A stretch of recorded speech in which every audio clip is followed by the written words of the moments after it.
True crime community, trending, viral. Another phenomenal guest with William Steele. Hello, this is William Steele. Thank you for joining another episode of William Steele True Crime on YouTube and across every social media platform. Thank you for all my fans from inmate to roommate on A&E. You guys are incredible. You've been following everything I'm doing post-incarceration. And I can't talk about, you guys have asked me questions. I can't talk about what if anything's coming next with A&E. All I know is my shout out to A&E and Sharp Entertainment and my producer, Joe Ruzer, for this opportunity. And it's been quite the ride. So thank you for watching it. The show blew up. It's got like 11 million views. Wow. Only, 4 months later on TikTok. So that's huge. And that's just one platform. So the show exploded. I somehow came out at the top of the pack. So I don't know how that happened, but it's a blessing because I had some books out. Now, you guys know that I keep some inspirational guests coming on this show. We even talked to former law enforcement, out of prison, changed my life. There's guys that I've had on my show, an ATF agent that knew who I was back in the day. He's retired writing books, and he's been a frequent guest on my show. We also have prisoners on the show. We interviewed with Chad Marks, an interview that's going to be coming out soon, and he had me on his show the other day, Blood on the Razor Wire. Check his YouTube channel out, subscribe. Blood on the Razor Wire. Chad Marks was a frequent contributor to Prison Legal News for years. I was reading his articles. He's out now, and he's still helping people, and he has an exploding presence on the internet. Thank you, Chad. Now, today we're going to bring you another released prisoner who's doing great things. This guy came to my attention recently, and his name's Joseph Langdon, if I pronounced that correctly, right? Langdon? Yes, indeed. Yes, indeed. So Joseph, he did 22 years in prison. While he was in prison, he earned a communications degree. He's participated in Toastmasters International. I believe he got some recognition for that as well. He's also authored a book, which I see him posting everywhere, which is wonderful. That's what you need to do. You got to be a really a tenacious self-promoter, as I've always learned through my own books that are out now. So his book is called From the Cage to the Stage. Yes, So he was in a cage. He was held prisoner, for 22 years. So he's authored the book. He's doing good things. He's concerned about other people that are wrongfully incarcerated, including a friend of his, Jay Burton. And we'll let him tell you that story as we begin. So, Joseph, I'm very, very happy to have you on my show. I know you have an incredibly inspirational story. And tell my fans and the fans of Inmate to Roommate who follow what I'm doing now, what you're all about, man. What's your background? How'd you come up? To the degree you feel comfortable talking about your prison experience, and what changed you? What changed your heart to do what you're doing today? Oh, well, first and foremost, let me be grateful and honored to be here with you, man. You're doing great things. It is a privilege, A&E, Inmate to Roommate, your inspirational story as well. So for you to be able to give this stage to other people to share our stories of pain and glory shows a great deal of who you are. You're very selfless. So thank you for this opportunity, and for those who want to hear this story, right? And hopefully it motivate them and want to get up and do something about themselves, right? So I'm Joseph P Langley. I'm from Brooklyn, New York. Oh, yeah, Brooklyn. A place called Brownsville. I think you told me Brooklyn, baby. Yeah, I'm a Brooklyn baby, So we have a slogan up there called "Never Ran, Never Will," and I took that to heart. Psychologically, the indoctrination that happens to us in these ghettos across America, whether they white, brown, or black, ghettos are all spawned everywhere in this world where the underprivileged doesn't have any hope. So we walk around hopeless. So that was somewhat the semblance of my story coming up in Brooklyn. All I knew was steal, rob, take.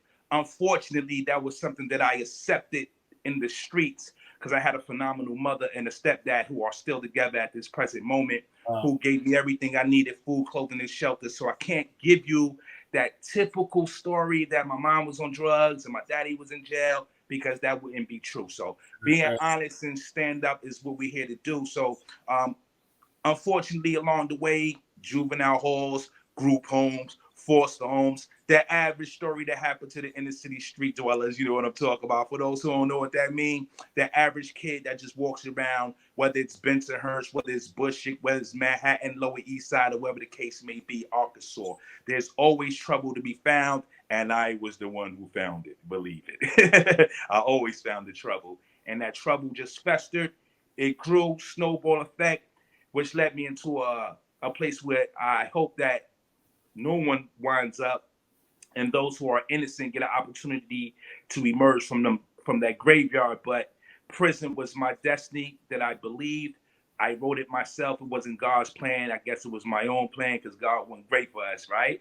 But Right. prison is what I wound up finding myself in, sentenced to 58 years. Wow. 58 years. Let me say that again. I was sentenced to 58 years. I don't mind speaking about my case. I went to prison for armed bank robbery. I was basically a bank robber. So essentially, they gave me that type of time, and I did 22 years of that. So that should nip that part in the bud. Right. So now you're in prison. Now, my understanding is you're incarcerated in two different states, but at what Yes. part of your bid, give us some of maybe one or two horror stories you might have witnessed or experienced or were part of, or maybe not part of, just saw somebody getting hurt or killed, and then other things on the outside. Then what changed your heart to try to look at your life inside, incarceration and say, you know what, this isn't for me? What was that turning point for you? Well, to highlight quite a few, because the list is endless, right? But the things that gave me the opportunity to say, you know what, let me develop a moral compass and let me develop something that I never had, which is empathy. So the moral compass allowed me to be able to say, oh no, what I was doing wasn't right. And the empathy was for me to be able to say, yo, the things that I did to people wasn't right. So I was able to differentiate the difference in what I was feeling, what I was going through. So the horror stories was basically my own horror stories. I posted this in my first book, From the Sandbox to the Cell Block. This is my first book. It's sort of like an autobiography. I speak about the horrors and things like that. But I had to stab several people in prison because, when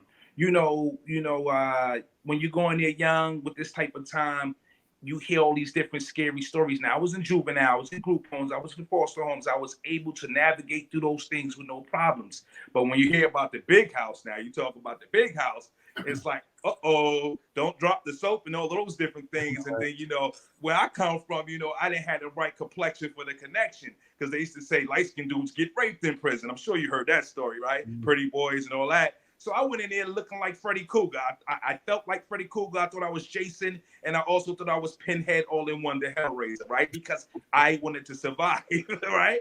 So initially, my first situation occurred.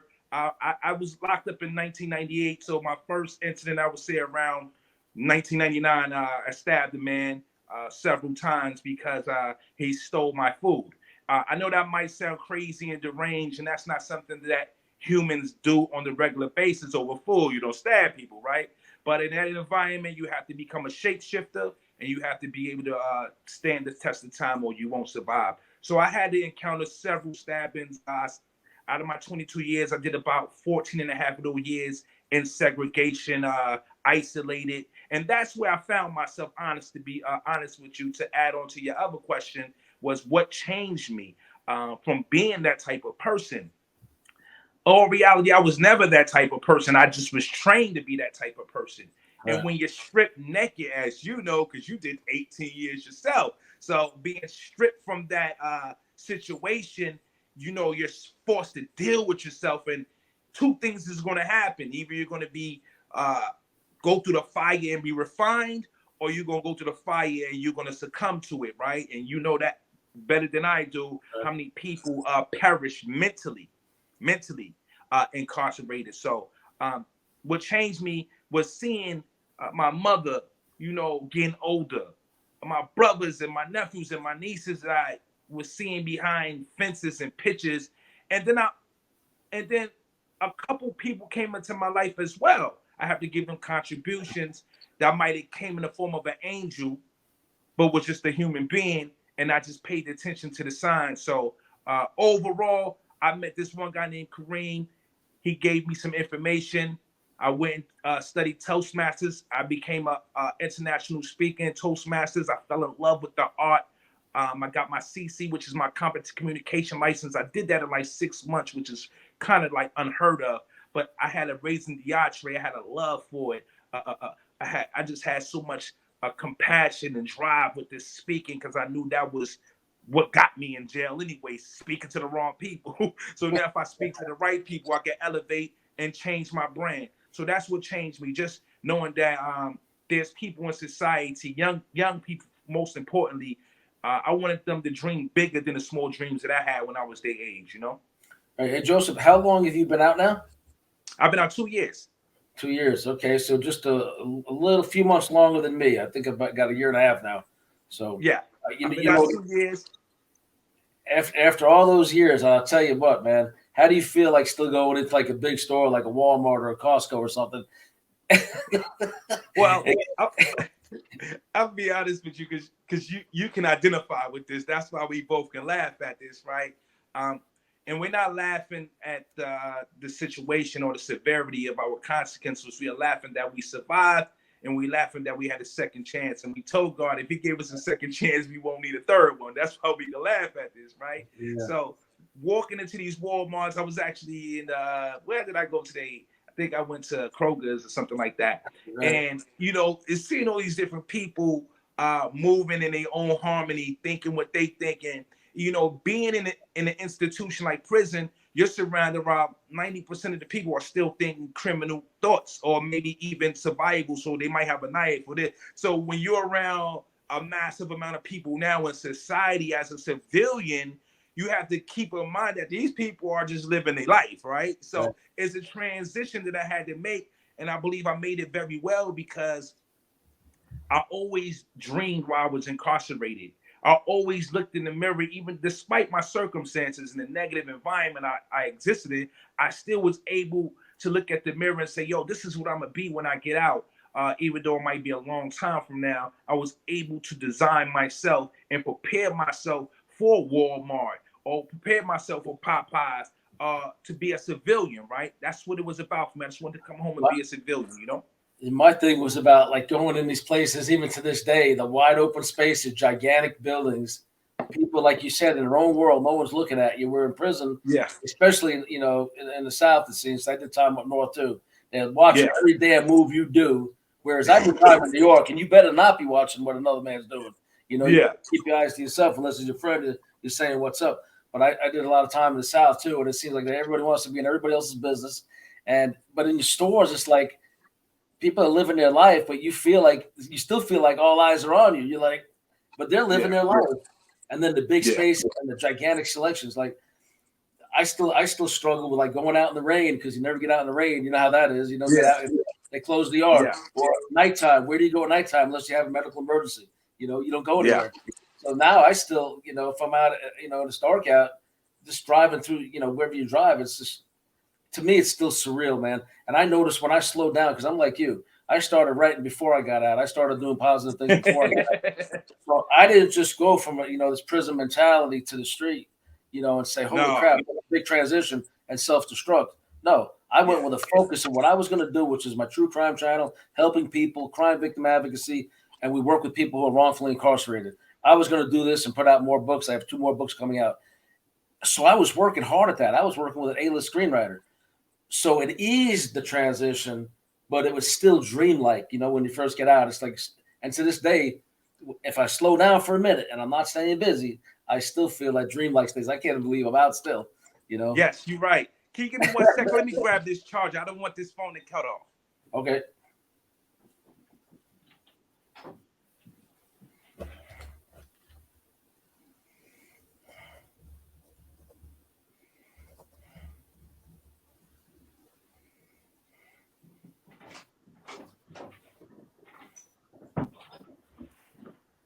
So to add on to what you just suggested, right? The crazy thing about what you just mentioned, right? Because I am one who can identify with these things, because we fairly are both new out here, right? So it's like we having a new opportunity at life, right? And it's beautiful, right? But what I want to say to you is this: when I go to certain areas, like, let me give you an example, right? I know I'm moving around, just trying to get the charger so it won't go out on us, brothers and sisters. So there we go.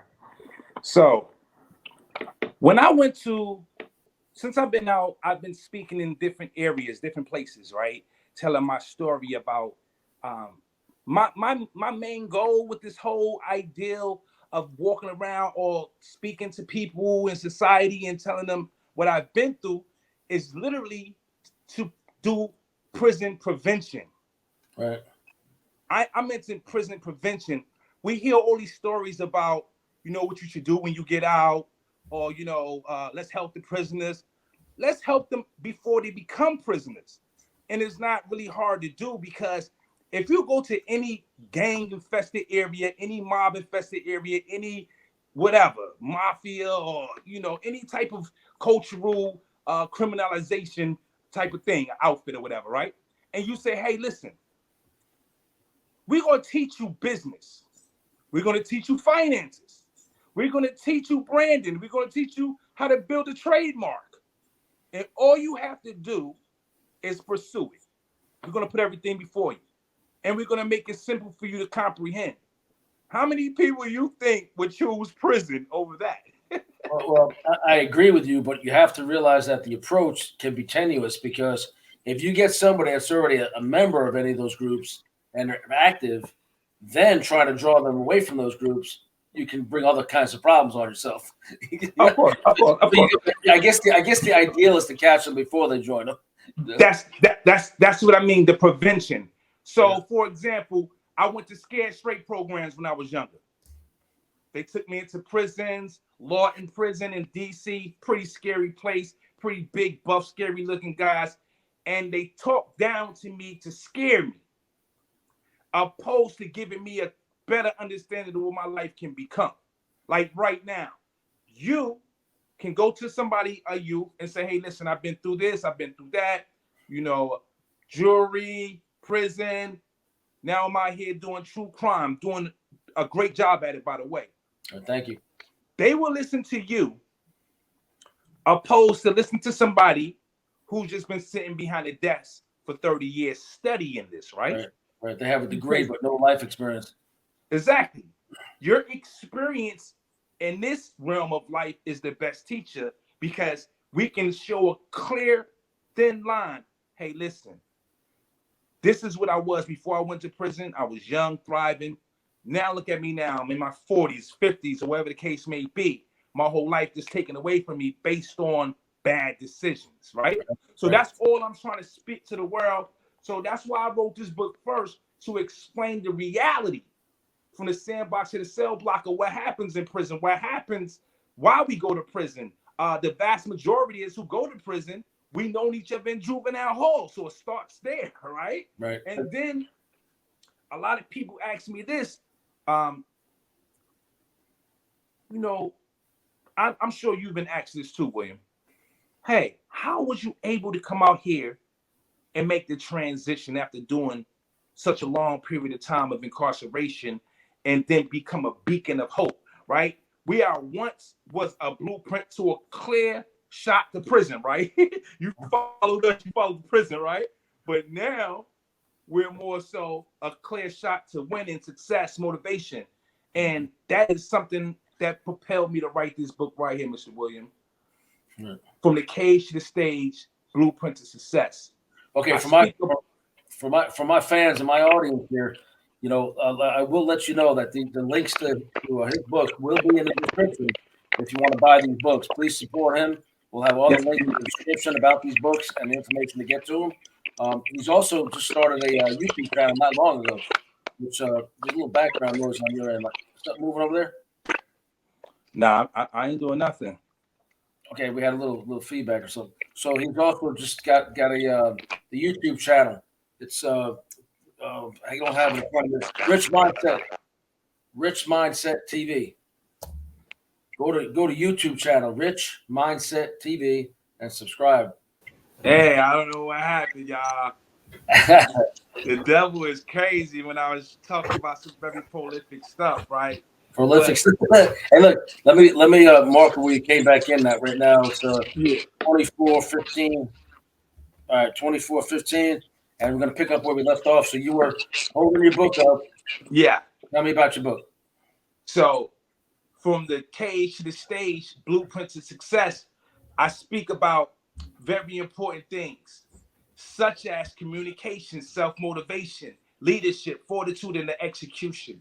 Those are the 5 basic principles that I created that can help other people along their journey in life.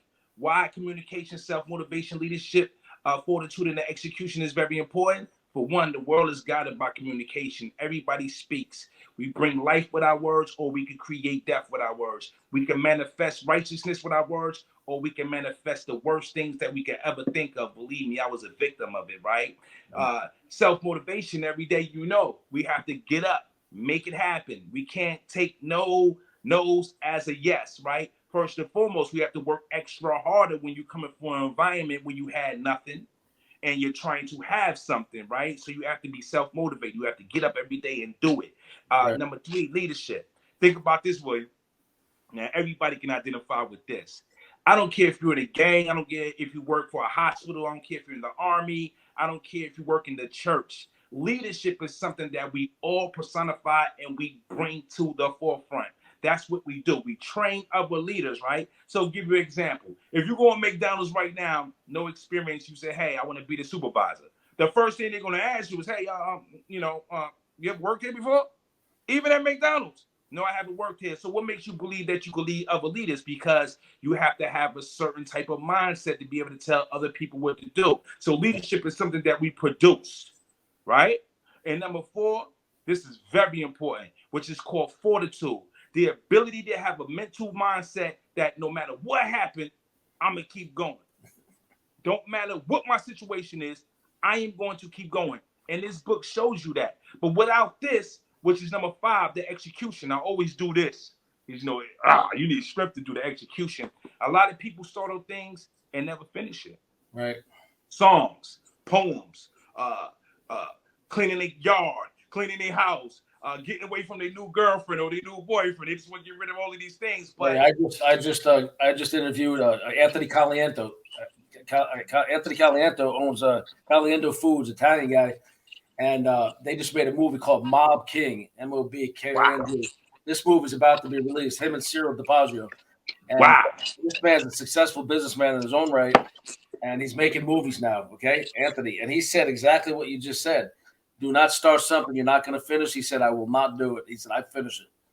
I finish because you have to realize that life is fleeting. It's very short.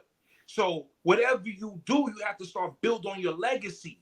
What people are going to leave, what people are going to have from you when you leave this world behind. And that's what we're doing. We build the legacies. We're trying to, not trying. We are showing it. Cool to William with this true crime movement. With the underdog coach who I am, Rich Mindset, what we're doing is showing that no matter where you come from, no matter your situation, no matter the environment, you have the ability to rewrite your story, be the author of your destiny, and say, hey, I choose to live this way now. But what comes with that? Responsibility, accountability, and the individuality. You have to put yourself in the mindset that later for what people are talking about, you just have to stay focused on your dreams, your goals, and your aspirations in life. And I believe that we are being a great example of that, Mr. William. Yeah. I had a situation when I got released that there was people that I'm officially not allowed to say anything bad about, but they were always trying to tell me, oh, your books, this is Dream, your true crime channel. I said, there's guys with lesser stories than me. God bless them. I'm not a hater. They're killing it on the internet. Yeah. I have the gift of gab. I have an interesting backstory, and I really believe that God is going to honor my efforts to try to turn my life around and help people like you're doing by our past, our experiences. I try to shy away from telling any kind of war stories, but sometimes you got to tell a little of it to get the people to start paying attention to you. Otherwise, where are you coming from? So, and here we are, year and a half later, and things are starting to really, go on the uptick. So I don't listen. I never did. I don't listen to other people, but I got real arrogant. I became a jewel and art thief back years ago. Cocaine trafficker. I was trafficking cocaine and guns and all this stuff from Florida to New York. And, I got caught for surrounding things to do with that, but not the most serious stuff, thank God, years ago.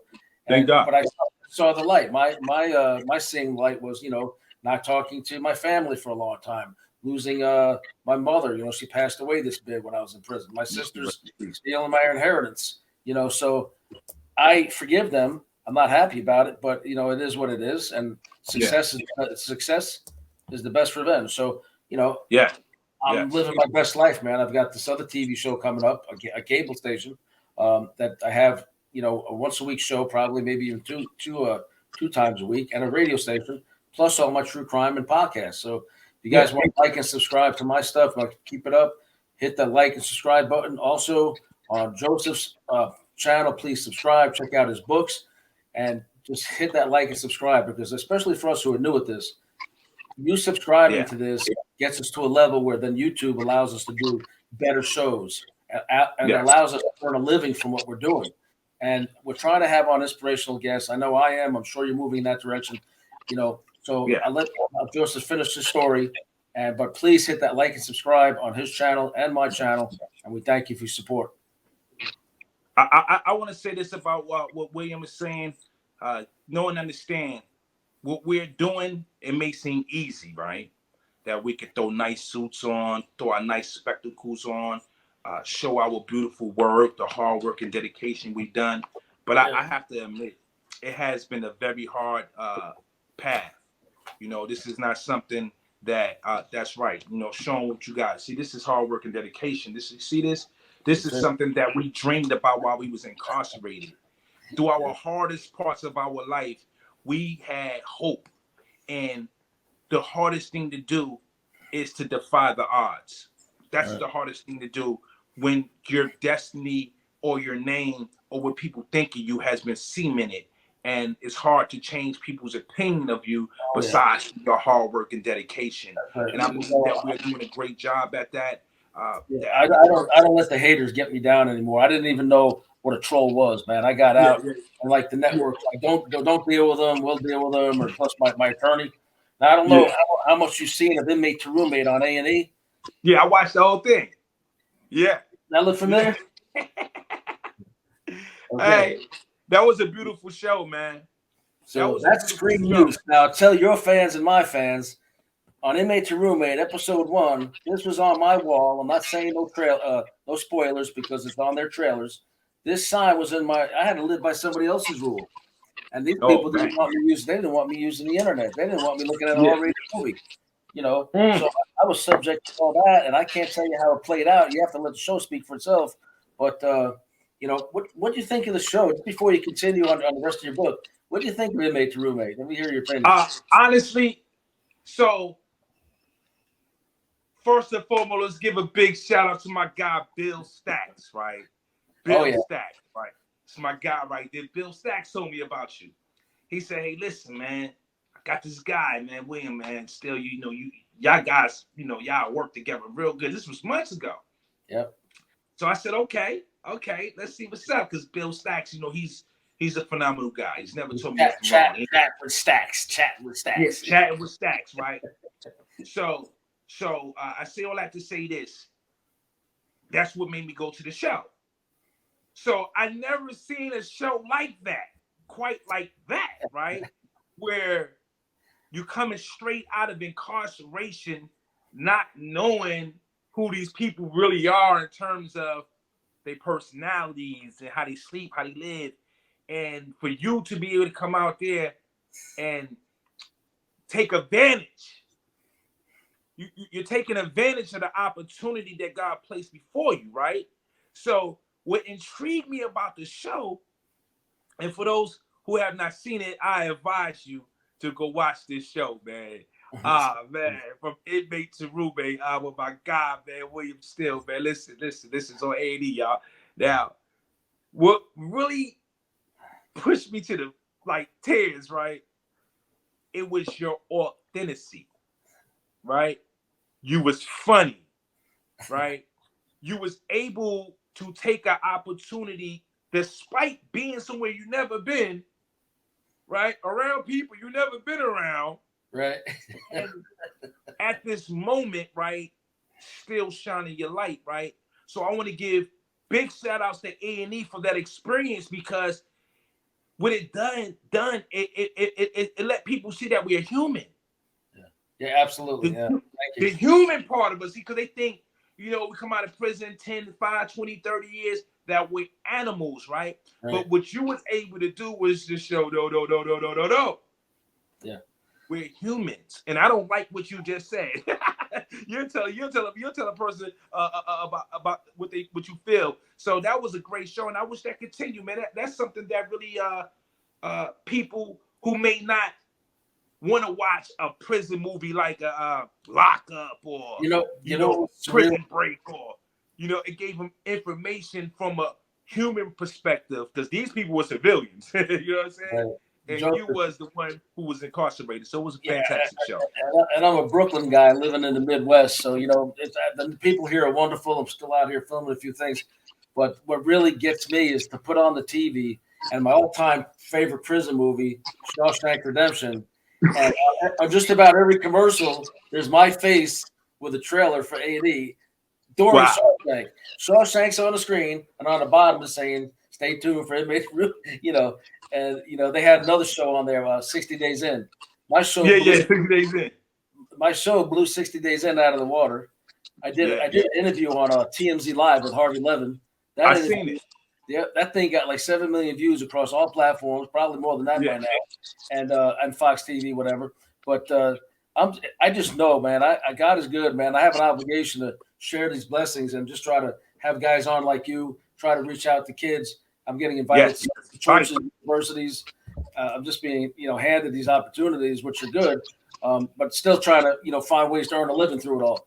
That's see, that's what people fail to realize. So, like, I got a lot of great things in the works, So these books are not going to make us millions of dollars. I just want people to know that's not why we write these books. Right. We write these books like how God provided the scripture, how people teach you about building carpentry, or how people might teach you about roofing, right? What we're trying to show you is that consequences are real, right? Mm-hmm. So through the Spirit of God, through our mouths being used as a vehicle, like that's what we are. We're just vehicles just going through this journey, and along the way, we're giving y'all confessions of what put us in these messed up situations, but we'll also give you alternatives what could get you around our errors. Like, that's what I'm trying to do. I'm trying to push people around the error. And for those who already drove down that road, I'm trying to help you realize that your story do need to be told. But like you said, this is a business. This is a business. That's why we say like, subscribe. That's why we say share. That's why we say care, because we're not out here robbing banks anymore. We're not out here robbing jewelry stores no more. We're not out here selling dope no more. We're selling hope. And we need a collective of people, a village, to help us share this experience so we can save your child, or maybe even you. I like that. We're not selling dope. We're selling hope. That's a pretty good line. We're selling hope now, man. I might use that in my book. But with your permission, I might use that in my next book. I don't know where you got fantastic, man. Hey, look, so I want to know, we shared our faith a little bit. I'm a strong man of faith, now. I was always a believer in God before, but of course, in the previous life, you ignore what you need to ignore. Then you get into the word and you're like pissed off and you're reading a few books. But I also got deeply involved, like you did, in the Offender Representative Committee. Guys who don't know what that is, my fans, that's something where we take on a thankless role, because you're helping the inmates deal with the administration on rules, regulations, and problems in the facility, trying to help people deal with inadequate medical care. They're never trying to help them. You guys have their teeth falling out and abscesses and other issues within the administration. So it's a thankless job, because you know how it is after a meeting. How many guys have told you, man, you guys ain't getting shit done up there, Yeah, all the time.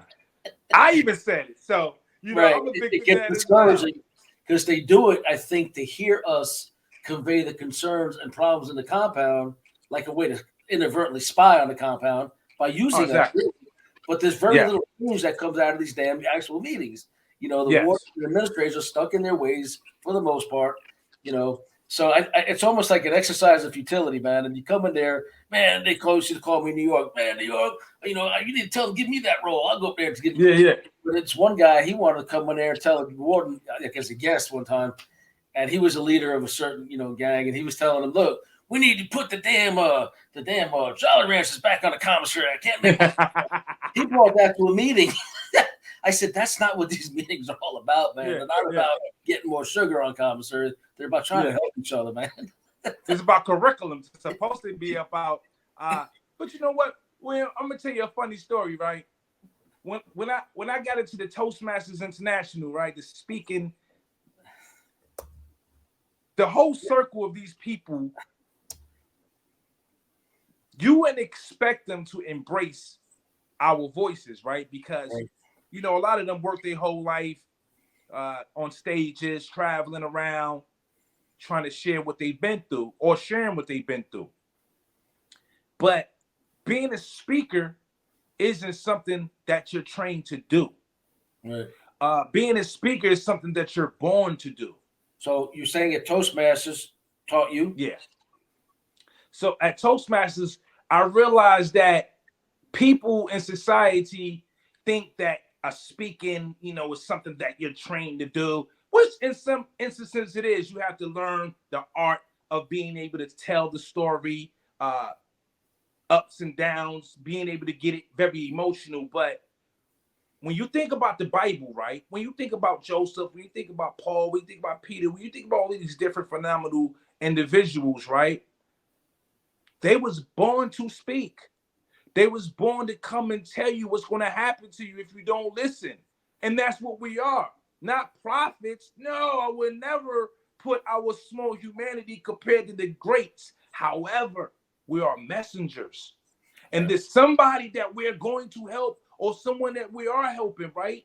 And Toastmasters was able to give me the identification that, hey, it's okay to be confident, wear a suit, pants on my back, glasses on, smell good, cut my hair, my appearance. It gave me the confidence to be able to say, hey, my story is just important than yours. Right. And you might be the president of the world. Did your Right? facility allow Toastmasters groups in, or did you take it somehow by correspondence or by video? Because I never saw them in the prisons I was in, but Yeah. I was involved with them briefly in New York years ago. So I know it's a fantastic group. We give shout out to Toastmasters. Toastmasters is inside the institutions. Oh wow! So they come inside the prisons from the streets, from society, civilians. Which facility And, had that? Just curious where you had that in Virginia. well, I was at two different facilities with it. I was at a facility in Ohio called Warren Correctional Institution. Okay. That's the first place that I initially embraced Toastmasters International. Right. That was initially where I found located it. Serendipitously, for those who don't know what that means, I found it and discovered it by accident. I found something phenomenal by accident. Gold, right? Happy coincidence. Yeah. And then from there I went to another prison called which is a federal prison, Northeast Correctional Facility, which is NEOCC in Youngstown, Ohio. They house federal as well as U.S. Marshal prisoners there, and that's where I was able to execute. I was able to execute the process of me becoming a professional speaker, to be able to, you know, coming from where we come from, you know, you have a lot of people that want to speak and that, but I wanted people to take me serious, so I went and got all the credentials.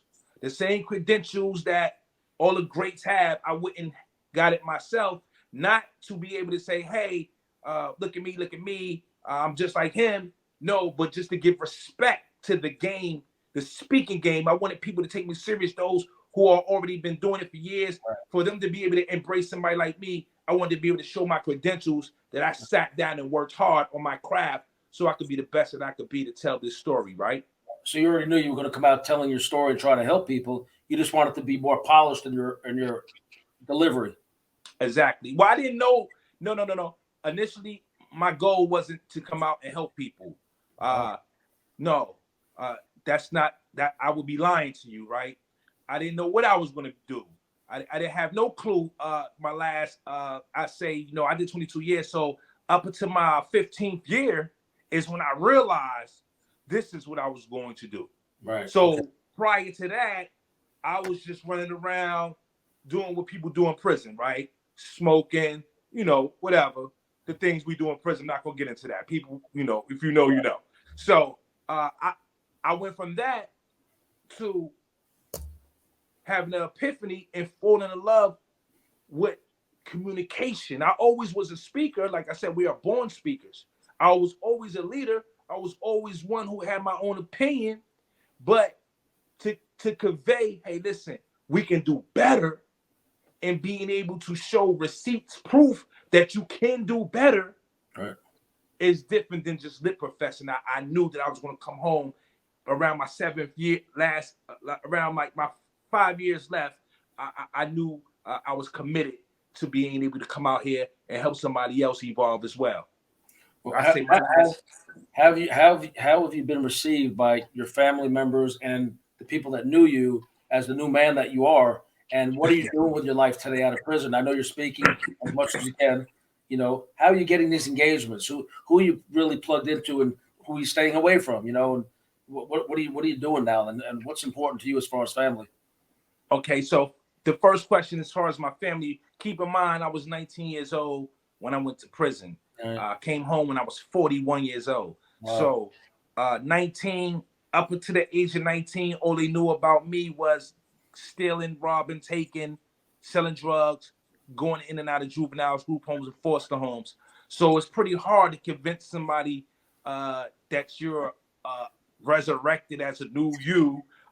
So I never told nobody nothing about the things I was doing while I was incarcerated. Honestly, William, look what I did. Once I convinced myself, because you got to convince yourself, you know that. Once I convinced myself this was the mission, there's nothing going to stop me, right? Of course, I had different roadblocks in these 2 years, but I didn't let it stop me. What happened was I started thinking like, man,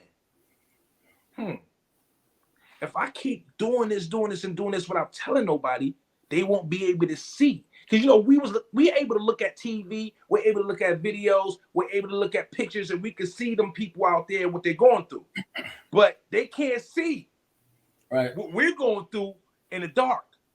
Some of us are deteriorating in themselves, and some of us are becoming better versions of ourselves. It's a duality. So as I was building this brand, I start sending videos home to my brother from prison.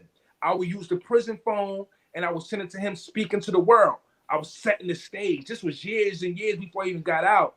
And he saved all these videos for me. I have them to this day. So he knew that I was serious. So from there, my first 3 months out, I got home in September 18, 2020. No one know what to expect of me because, for one, I'm old now, right? You know, I'm in my 40s. Like, you know, we was in time capsules. So they just looked at me, and my first week out of prison, I started getting on the internet. I didn't know how to use it, but I just knew push live, and I started speaking to people like, hey, listen, change your life. Now, listen, keep in mind, I didn't go back to my city. I didn't go back into my neighborhood where everybody knew me at. So I had a different path where nobody knew me, fresh start, and I could build it into what I wanted to be. That's very important. Make sure you remove yourself from the places everybody know you. So to add on, to end that question, I say about a year later into what I've been doing, my first 3 months, I published this book. I was only out 3 months, and I published my first book, and I started my business the second month that I was out, Rich Mindset LLC. So people started taking notice, like, man, how did he publish a book? How did he know how to do that? What the heck is this, right? And then they see me constantly. Then they see me speaking on stages. Then they see me. You know, you can't fake intelligence, William. You could fake stupidity, but you can't fake intelligence, right? And they were starting to see the intellect that I possessed, and they see me as who I was after time, though. And now it's like, wow, they root for me, they believe in me. They know that I have convictions. I believe in what I'm talking about. Therefore, they believe it as well. So things are going well. All right, as we close out, I want everybody to like and subscribe. Go to Rich Mindset TV on YouTube. Hit subscribe. This man's starting to blow up. And go on my channel here, please, if you like what you're seeing, the guests we bring in, inspirational, transform lives, guys that are trying to do the right thing. Hit that like, hit the subscribe. It means a lot to us in building up our channels, our fan base, and being able to monetize this down the line, where YouTube, you guys don't have to pay for anything. YouTube starts looking out. I have a lot of quite a lot of people who believe in this whole evolution of man and woman, right? And we are, no matter what people want to say, no matter what people want to do, how they want to look at it, we are the epitome of change. That's right. Right? We came, I tell people all the time, especially people who's been in prison, my greatest day in prison, because every day wasn't bad. I mustered up the strength to endure some days in prison without crying and shit, right? Excuse my language. But that was very important that I emphasize that. But my greatest day in prison couldn't compare to my worst day in society. That's right. So for those out there who might be going through the hardships and still haven't figured it out, whether you prison, went to prison or you didn't go to prison, whatever the case may be, if you feel right now that you're just one step away from success or one step away from a jail or a coffin, I suggest that you should choose success. And how you do that? You figure out a small business plan. Just keep in your mind. Always remember, business doesn't mean you have to own a Macy's or J.C. Penney. It's anything that you could create and transform into money. Believe in yourself, bet on yourself, and you will always win. That's right. And in my case, I don't know how you feel about people reaching out. I like to interact with my fans and supporters. And some of my biggest fans and supporters are family members and people who have been through prison. You know, they know the experience. They see the struggle I had getting out. And I'm trying to live life and get along. And I was met with a lot of resistance on many fronts. And, you know, a lot of people, man, it's just incredible how many people that have done time that are really good people, made some bad mistakes, that are fans today. And I hope that my fans become your fans and vice versa. Yeah. With that, Michael, if you have anything else to add, Joseph, if you have anything else to add, now's your chance. You know, please check out the description, links to his books. My books will be back there. Subscribe to our channels. Joseph? Yes, I just want to say free Jay Burton, political prisoner who's been incarcerated in California for the last 34 years. Fingerprint that don't match. It's all written down, etched in stone. So may God bless his spirit, his soul, and his willingness to keep fighting for his freedom, because freedom is everything. I also want to share with the people out there that you have to have diversity. We can't look at each other as white, black, brown, and all these other different colors. We have to look at the good deeds and the bad deeds. Judge a man or a woman by how they treat you, opposed to how they look. Another thing, let's not pass judgment on people who's taking an opportunity to invest in themselves and change their life, because the best example is somebody who's been down that road and never had an opportunity or even had the inkling that they can make it through. So defying the odds is very important. Let's promote that. Let's support each other. Let's let people know that our stories, right? And when I say our stories, I'm talking about not just the incarcerated, because when I talk about from the cage to the stage, I'm not just talking about the physical incarceration. I talk about the pages trifecta, mental, emotional, and physical, because there's a lot of people out here right now who's in prison. They're in cages and they're free. So let's keep in mind that the ultimate freedom is being able to take the opportunity and let your dreams grow and you take care of yourself, man. With that being said, just check me out on JosephPLangdon.com. You can see all the things that I'm doing, my professional classes, my speaking classes, my master classes, how to start a business, how to publish your own book, and more. Just reach out to me, and Connie will reach back to you. Thank you for the opportunity, Mr. William, the whole True Crime podcast. I'm going to make sure I share this everywhere I go. I got quite a few people that be intrigued by your story as well. Thanks, man. I appreciate it. Hey, do me a favor before you go. I want to clarify two things. You said invest in yourself. A good friend of mine has a show. He does a lot of crime stuff, a lot of prisoner, mobsters. Yeah. Invest in yourself. You check him out. His name is Adrian Martinez. I can hook you up, hopefully get you on that show. And I have a few other guys that will definitely have you on. Yes. Also, give me a way where people can look up more information about your friend, Jay Burton. How did you come to know him, and where can we find more information on him? Well, Mr. Jay Burton is locked up in California. He's been locked up since he was the age of 16 years old. He's actually 52, 53, something like that at this particular moment. Jay Burton, you can reach out to me through my website, JosephPLangdon.com. You can reach out to me through Joseph P. Langdon on every social media. That is my name, Joseph P. Langdon. I go by that handle everywhere. If there's anybody interested in his story, knowing that he's been convicted for cases that he has not done and has been proven in the court of law. He's actually been embraced right now by the Innocent Projects in California, and he has a lot of people doing the grassroots work, trying to free this man, because even though he's been buried alive for such a long period of time, he's still able to scream from them bars and shake the world and help people want to help him, you know. So it's very captivating what goes on, because when you hear these stories about people being locked up this long, you don't think about them being inspirations to people, right? And he's definitely inspiration. So how I met him is a crazy story. I met him on the internet through different portals, because somebody else wanted me to do an interview with him, just like I'm doing right now.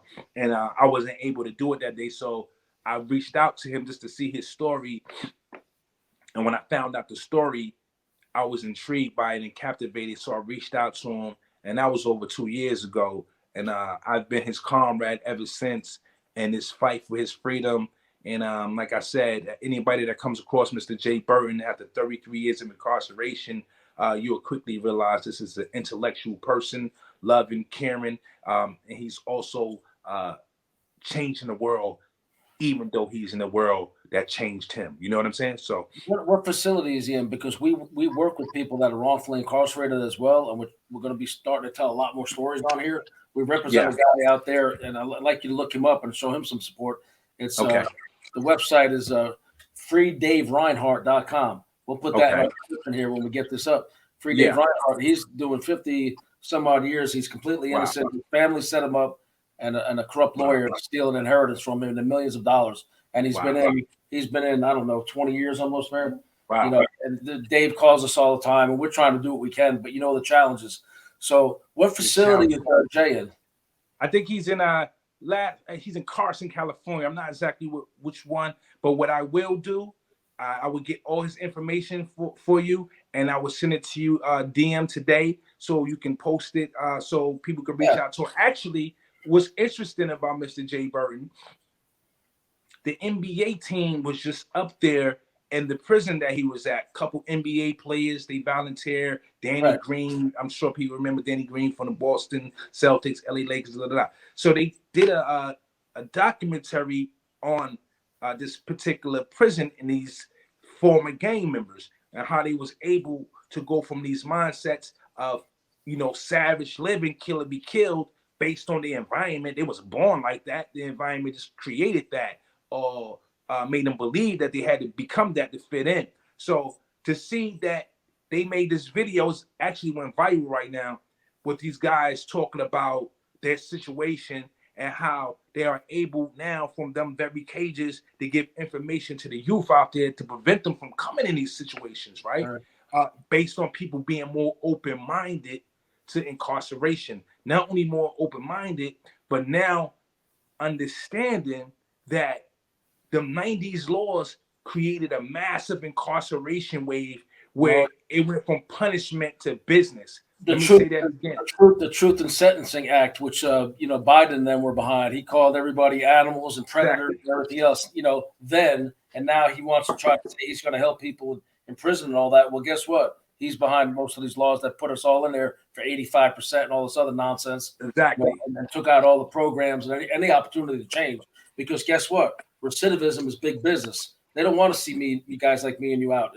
There's some good administrators. There's good administrators. Don't get me wrong. But the majority of them, they always tell you, you know, we'll see you back. We'll see you back.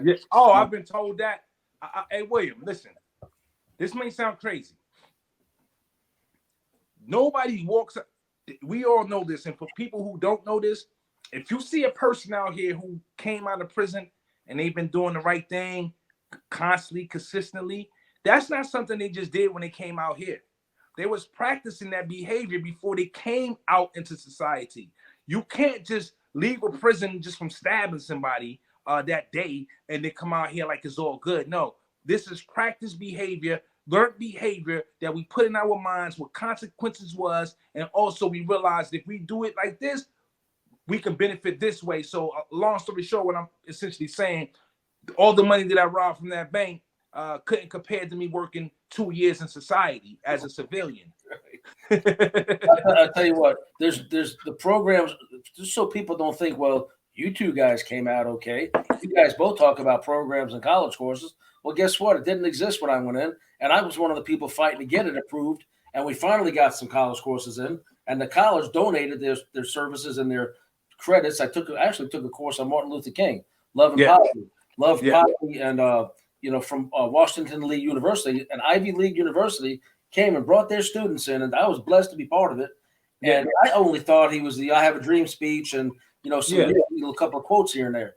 But we studied a book this thick of his speeches, and I was changed, man. I used to walk around the yard reading that book, studying for class, and it's got his picture on it. And so I'd have the white supremacist guys who I was okay with them, but I didn't hang with none of them.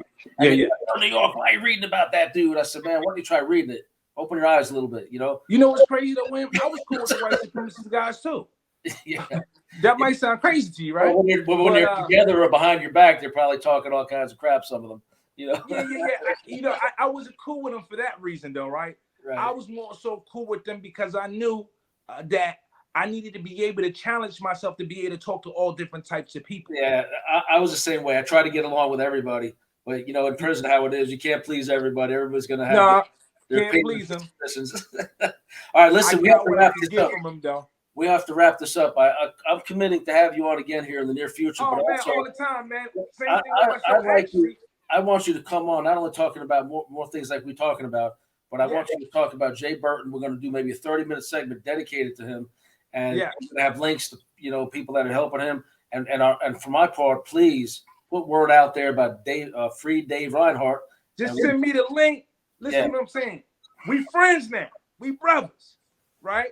So what I'm telling you is, what we just did right here was built a bridge, because there's people who don't know you in my life that need to know you. And there's people in your life who don't know me that need to know us, right? So I say, like to say this. I'm honored. I'm grateful.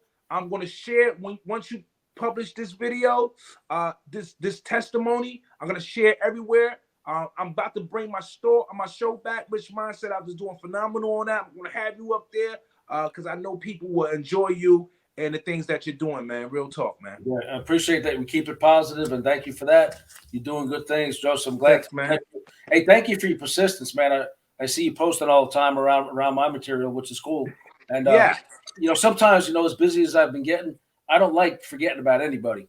So I kept telling Eric, I've got to get back to him. He's really, really trying to do the right thing here, and I want to have him on the show. So here we are. We're going to have you back again. Thank you for joining, William Steele. Thanks, man. Thank you. Peace and love. Tell your other half. I say, thank you. It's all right. She's holding down the fort, man. She's running the electronics and stuff.